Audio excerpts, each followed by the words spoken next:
We are preparing them to be responsible, conscientious participants in our society. Why would you experiment with these children?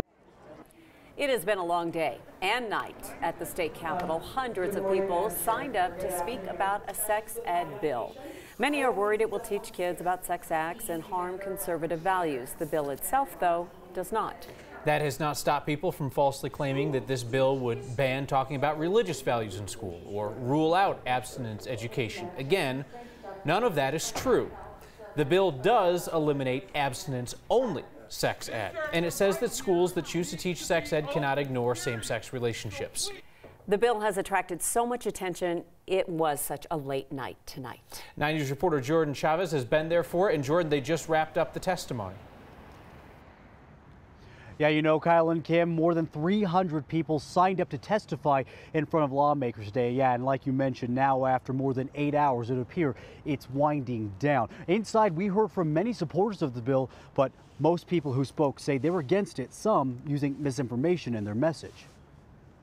But if you're a Christian, you have Christian values, and you read God's word, you know this is wrong. If I do vote yes on this bill, I hope you will not think that I have sinned. Religion was very much on the table at the first hearing of House Bill 1032, sometimes with a sense of humor. Representative Tatone.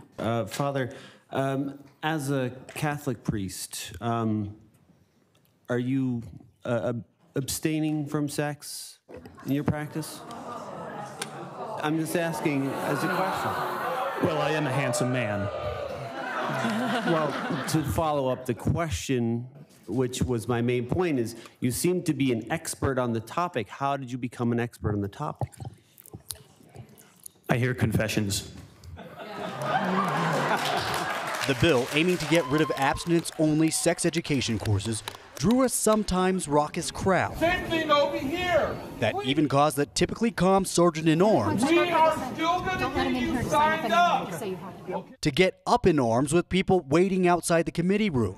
A little patience will go a long way. If the bill becomes law, it would also require sex ed classes to include discussions about consent. Consent is very important because people should have control over who touches their body and where. It's a point young students used in showing their support for the bill. As a young woman, I deserve to feel safe, and you have the opportunity to make me feel by educating our young people with comprehensive sex ed. While many opponents talked about exposing children to sex too early. As someone who has experienced this firsthand, I'm here to say that children as young as 9 years old should not be exposed to sexually explicit techniques or imagery. Can anyone point out to where it says that it's required that we're teaching explicit sex techniques? Because I'm not seeing it anywhere in the bill where it says that's required.